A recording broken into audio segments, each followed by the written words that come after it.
안녕하세요. 저는 현수라고 합니다. 오늘 제가 겪은 정말 기가 막히고 어처구니 없는 일들을 털어놓고 싶어서 이렇게 사연을 보냅니다.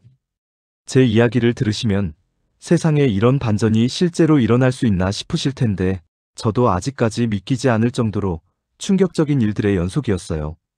특히 마지막 반전은 정말 통쾌하기까지 했습니다. 저는 기자 출신의 아버지 밑에서 정말 유복하게 자랐어요.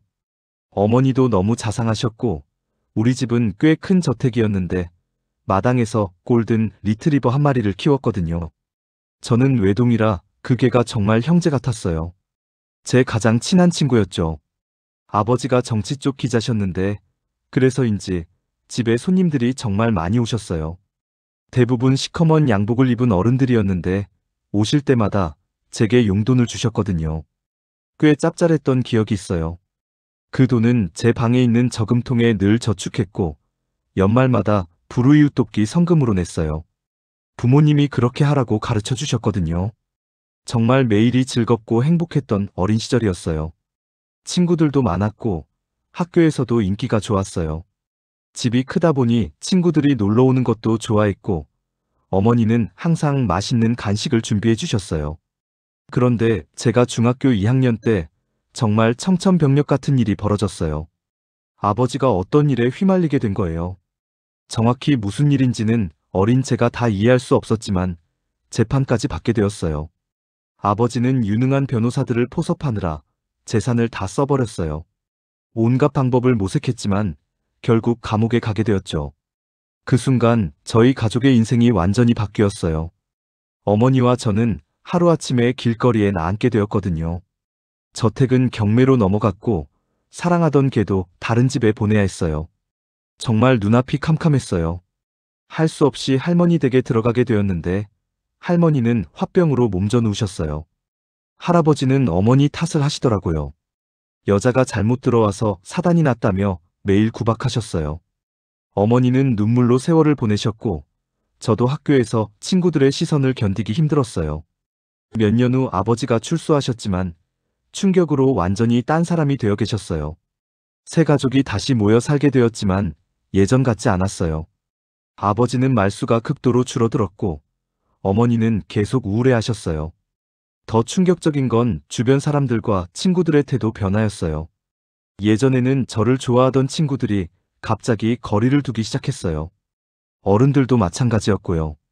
밝고 쾌활했던 저는 어둡고 신경질적인 아이가 되어버렸어요. 화도 잘 내게 되었고요. 그때 저는 다짐했어요. 꼭 다시 부자가 되겠다고요. 미친 듯이 공부했어요. 할 줄 아는 건 공부밖에 없었거든요. 집안을 다시 일으키기 위해 의사가 되기로 결심했어요. 그 중에서도 성형외과 의사를 목표로 했어요. 정말 피나는 노력 끝에 의대에 합격했고 성형외과 레지던트를 마쳤어요. 의사가 된 이후 주변 사람들의 대우가 확연히 달라졌어요. 선자리 제의도 들어오기 시작했고요. 내노라 하는 집안들에서 러브콜이 왔지만 저는 의리를 지켰어요. 학생 때부터 사귀던 여자가 있었거든요. 데이트 비용이 없을 때는 그녀가 대신 내주기도 했고 제가 학점 때문에 자주 보지도 못했지만 떠나지 않고 곁을 지켜준 여자였어요. 그 여자 친구들은 얼마 못 사귈 거다라고 했지만 끝까지 곁에 있어줬어요. 의사가 된 이후 훨씬 좋은 집안의 예쁘고 날씬한 여자들이 선을 보자고 했지만 전부 외면하고 사귀던 여자친구와 결혼했어요. 개인 병원도 내고 주택도 샀어요. 저는 부모님과 합가를 원했지만 아내는 죽어도 싫다고 하더라고요. 어머니도 싫다며 큰 집 놔두고 아파트에 들어가셨어요. 정말 속상했어요. 결혼 전에는 생각이 깊고 어른을 공경하는 예의 바른 여자라고 생각했는데 막상 살아보니 완전히 돌변했어요. 청소에 결벽증이 있어서 시부모님이 냄새 난다며 집에 못 오게 하는 거예요. 시댁에 가서도 절대로 자고 오는 일이 없었고 한식을 좋아하는 저희 가족들과 입맛이 맞지 않는다고 주방에 얼씬도 하지 않았어요. 저는 바쁘게 쉬는 날 없이 일을 하는데 여행은 친정 식구들하고만 가더라고요. 시댁 어른들 효자 노릇은 제가 알아서 하라는 태도였어요. 정말 화가 났어요. 더 가관인 건 생활비를 몇백만 원씩 써서 날아온 카드 값이었어요. 제가 잔소리를 하니까 자신을 무시한다며 가출까지 했어요. 장모에게 불려가서 한 소리 들었죠. 정말 갈 곳이 없었어요. 어머니는 손주를 보고 싶다고 하시는데 아내는 몸매 망가진다며 임신을 거부했어요. 도통 맞지 않는 두 사람이었어요. 속상해서 오랜 친구와 만나 술 한잔 하는데 어찌 알고 와서 친구의 머리채를 잡는 거예요. 도저히 안 되겠어서 이혼을 결심했는데 그때 어머니가 치매 판정을 받으셨어요. 고생만 하신 어머니를 모시고 싶었는데 아내는 펄쩍 뛰더라고요. 꼴 보기 싫어서 실버타운에 두 분을 모셨어요. 그런데 두 분을 찾아뵐 때마다 아내가 어머니를 개무시하는 거예요. 화가 나서 집을 나왔어요. 별거 생활을 시작했죠. 병원 근처 오피스텔에서 지내게 되었어요. 열심히 살아왔는데 친구들은 자식들과 해외여행 다니는 모습을 보니 제가 처량했어요. 언젠가는 꼭 이혼하리라고 다시 한번 결심했어요. 부모님이 실버타운에서 잘 적응하시는 것만 생각하며 버텼어요. 그런데 몇 달 후 완전히 예상치 못한 일이 벌어졌어요. 장모도 치매 판정을 받았다는 거예요. 그러자 아내가 돌연 살갑게 굴면서 양가 어른들을 집에서 같이 모시자고 하더라고요. 전에 없이 살갑게 굴며 저에게 접근했어요. 상황 봐서 아이도 가져보자고 하는 거예요. 다시 좋아질 기회일까 잠시 고민했어요. 그런데 나중에 알고 보니 장모가 약간의 치매 증상이 있는데 그걸 과장해서 저에게 말한 거였어요. 친정집을 팔아서 자기 언니 사업 자금으로 주려고 저에게 거짓말을 한 거였죠. 정말 분노했어요. 더 충격적인 사실이 또 있었어요. 아내의 외도 남자를 만나게 된 거예요. 그 남자는 아내의 대학 동창이었는데 이미 몇 년째 불륜 관계를 지속하고 있었던 거예요. 심지어 그 남자가 기혼자였다는 것도 알게 되었어요.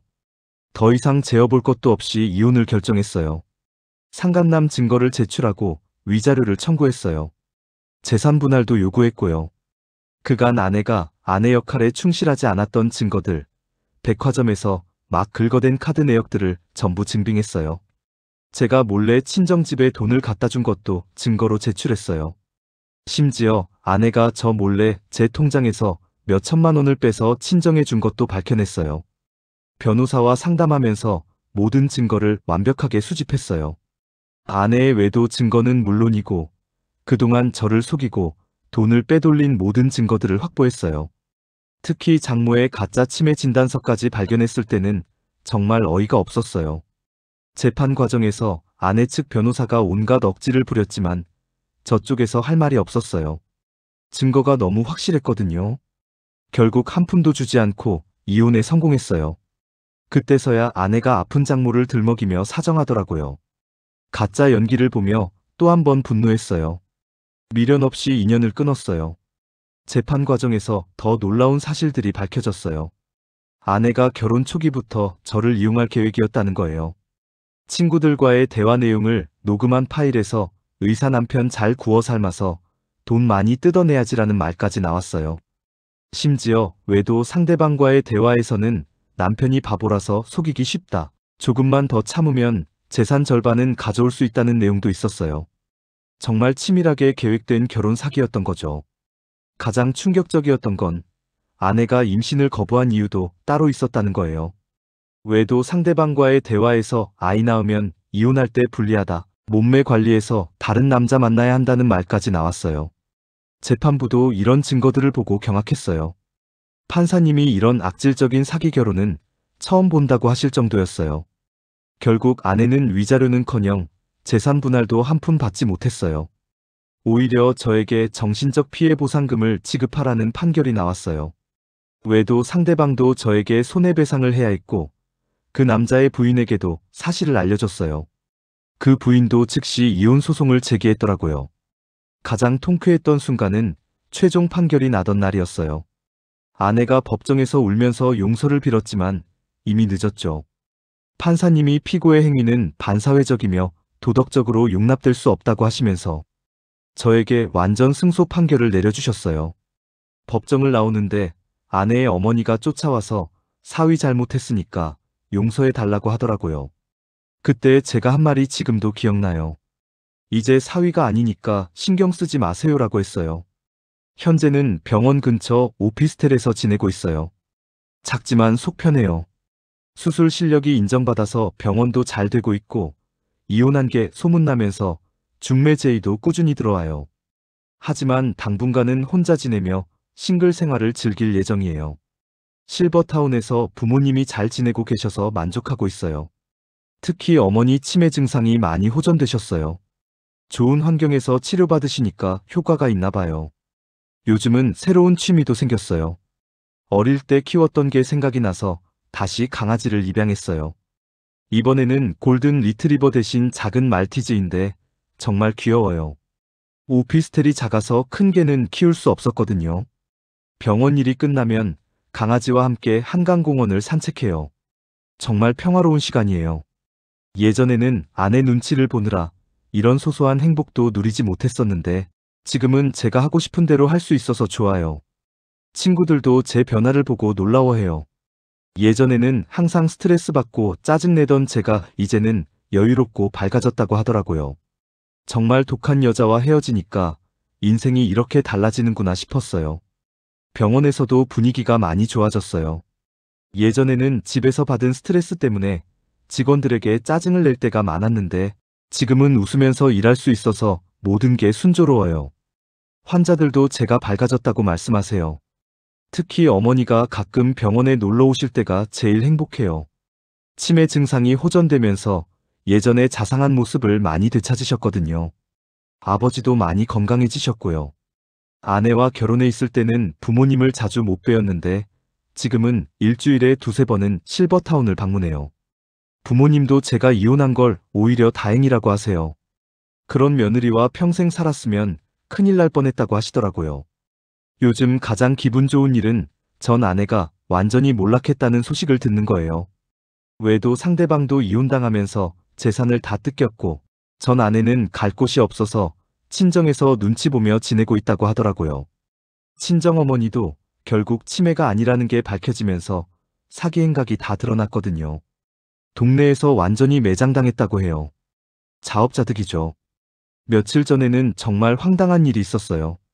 전 아내가 병원으로 전화를 걸어서 다시 만나서 얘기하자고 하더라고요. 직원이 전화를 받고 저에게 전해줬는데 바로 거절했어요. 더 이상 상대할 가치도 없다고 생각해서요. 그런데 며칠 후에 병원 앞에서 기다리고 있는 거예요. 정말 뻔뻔하더라고요. 환자들이 보는 앞에서 잘못했다. 다시 시작하자고 하는데 보안요원을 불러서 쫓아냈어요. 나중에 들어보니 전 아내가 여러 남자들을 만나봤지만 다 실패했다고 하더라고요. 제가 의사라는 타이틀과 경제력이 그립겠죠. 하지만 저는 절대로 그런 여자와 다시는 엮이고 싶지 않아요. 오히려 요즘은 정말 좋은 사람들을 많이 만나고 있어요. 병원 환자분 중에 소개해 주시려는 분들이 많아서 가끔 소개팅도 나가고 있어요. 물론 아직은 진지하게 생각하지 않고 있지만 좋은 인연이 있으면 만나볼 생각이에요. 무엇보다 이번 일을 통해서 사람 보는 눈이 많이 생겼어요. 결혼 전에는 너무 순진했던 것 같아요. 겉모습만 보고 판단했죠. 이제는 사람의 진짜 모습을 볼 줄 알게 되었어요. 특히 돈에 대한 태도를 보면 그 사람의 인성을 알 수 있다는 걸 깨달았어요. 전 아내는 처음부터 제 돈만 노렸던 거였죠. 진짜 사랑이었다면 절대 그런 식으로 행동하지 않았을 거예요. 지금은 정말 자유롭고 행복해요. 제가 벌어서 제가 쓰고 싶은 대로 쓸 수 있고 부모님께 효도도 마음껏 할 수 있어요. 스트레스도 없으니까 일도 더 잘 되고 건강도 좋아졌어요. 앞으로의 계획은 병원을 더 확장하는 거예요. 지금 위치에서 좀 더 큰 곳으로 이전할 생각이에요. 그리고 부모님을 위한 전용 공간도 마련하려고 해요. 실버타운도 좋지만 가끔은 집에서 함께 시간을 보내고 싶거든요. 무엇보다 제 인생을 제가 주도적으로 살고 있다는 게 가장 만족스러워요. 결혼했을 때는 항상 아내 눈치를 보고 아내 기분에 맞춰야 했는데 지금은 제가 하고 싶은 일을 자유롭게 할 수 있어요. 이런 경험을 통해서 많은 걸 배웠어요. 사람은 혼자서도 충분히 행복할 수 있다는 것, 진정한 사랑은 조건이 없다는 것, 그리고 거짓말로 시작된 관계는 절대 오래갈 수 없다는 것 말이에요. 그런데 정말 기가 막힌 일이 또 있었어요. 지난달에 전 아내의 언니가 갑자기 병원으로 찾아온 거예요. 처음에는 무슨 일인가 했는데 알고 보니 전 아내가 정신과 치료를 받고 있다는 거였어요. 이혼 후 충격으로 우울증과 공황장애가 생겼다고 하더라고요. 그런데 더 황당한 건 그 언니가 저에게 치료비를 대달라고 하는 거예요. 형부가 그렇게 만들어 놓고 책임져야 하는 거 아니냐고 하면서요. 정말 어이가 없었어요. 사기치고 바람 피운 사람이 피해자 행세를 하는 거잖아요. 당연히 거절했죠. 그랬더니 병원 앞에서 소리를 지르기 시작하는 거예요. 무정한 놈, 사람 버려놓고 모른 척 한다면서요. 환자들이 다 쳐다보는 상황이 되어서 정말 난감했어요. 결국 보안요원과 경찰을 불러야 했어요. 경찰이 와서 상황을 듣더니 이건 협박에 해당할 수 있다고 하면서 그 언니를 데려갔어요.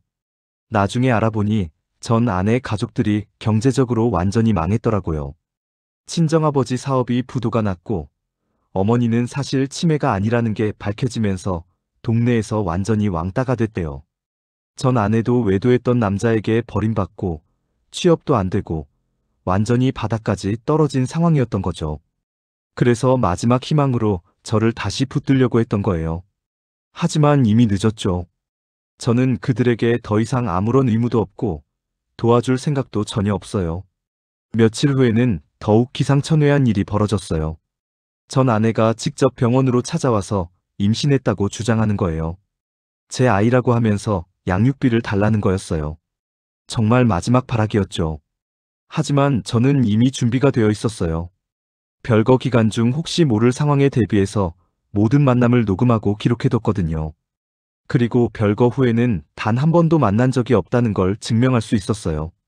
병원에서 임신 테스트를 해보니 당연히 거짓이었어요. 아마 다른 남자아이를 임신했다가 유산한 것 같더라고요. 그것도 저에게 떠넘기려고 했던 거죠. 이 일로 인해 전 아내는 무고죄로 고발당했어요.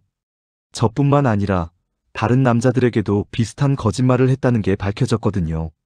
정말 상습적인 사기꾼이었던 거예요. 재판 과정에서 더 놀라운 사실들이 밝혀졌어요. 전 아내가 대학 시절부터 여러 남자들을 상대로 임신 사기를 쳤다는 거였어요. 임신했다고 거짓말하고 낙태비를 받아내는 수법을 여러 번 써왔던 거죠. 심지어 저와 결혼하기 전에도 다른 남자와 약혼했다가 그 남자 돈을 갈취하고 도망친 전과가 있었어요. 그때도 임신 거짓말을 썼다고 하더라고요. 정말 치밀하고 악질적인 전과자였던 거예요. 이런 사실들이 모두 밝혀지면서 전 아내는 결국 실형을 받았어요. 사기죄, 무고죄, 협박죄 등으로 2년 6개월 실형을 선고받았죠. 정말 속이 시원했어요. 재판이 끝나고 나서 전 아내의 피해자들을 만날 기회가 있었어요. 저를 포함해서 총 7명의 남자가 피해를 본 것으로 밝혀졌거든요. 모두 비슷한 수법으로 당했던 거예요. 그 중에는 전 아내 때문에 가정이 파탄난 기혼 남성도 있었고 사업 자금을 갈취당해서 파산한 사업가도 있었어요. 정말 악질적인 범죄자였던 거죠. 피해자 모임을 만들어서 전 아내에게 손해배상 청구도 했어요. 물론 전 아내는 갚을 능력이 없었지만 최소한 법적으로 책임을 묻는 게 중요했죠. 이 모든 일들이 정리된 후 저는 정말 새로운 삶을 시작했어요. 무엇보다 사람들에게 제 이야기가 알려지면서 오히려 동정과 응원을 받게 되었어요. 그런 악한 여자와 헤어져서 다행이다라는 말을 많이 들었어요. 병원 환자분들도 제 사연을 알고 계신 분들이 많아요. 오히려 더 신뢰해 주시고 좋은 사람 소개해 주려고 하시는 분들이 늘었어요. 이런 경험을 통해 진짜 좋은 사람들을 구별할 수 있게 되었다고 생각해 주시는 것 같아요. 요즘은 정말 의미 있는 만남들이 많아졌어요. 얼마 전에는 같은 의사 선생님과 소개팅을 했는데 정말 좋은 분이더라고요. 아직 진지하게 만나지는 않지만 서로 좋은 인상을 받았어요. 그분은 저와 비슷한 나이의 소아과 의사인데 환자들을 대하는 모습이 정말 따뜻하더라고요. 무엇보다 돈이나 조건보다는 진정성을 중요하게 생각하는 분이에요. 아직은 친구로 지내고 있지만 시간이 지나면서 좋은 방향으로 발전할 수 있을 것 같아요. 이번에는 정말 신중하게 그 사람의 진짜 모습을 충분히 알아본 후에 결정하려고 해요. 무엇보다 부모님이 제가 다시 행복해지는 모습을 보시고 너무 기뻐하세요. 어머니는 이제야 진짜 우리 아들을 되찾은 것 같다고 하시더라고요. 정말 감동적이었어요. 혹시 저와 비슷한 상황에 계신 분들이 있다면 용기를 내시라고 말씀드리고 싶어요. 처음에는 두렵고 외로울 수 있지만 독한 사람과 헤어지고 나면 정말 새로운 인생이 시작돼요. 저처럼 더 좋은 사람들을 만날 수 있고 진짜 행복을 찾을 수 있어요. 긴 이야기 들어주셔서 정말 감사합니다. 제가 겪은 일들을 누군가에게 털어놓고 나니 마음이 한결 가벼워진 것 같아요. 오늘의 사연이 공감되셨다면 구독과 좋아요를 눌러주세요.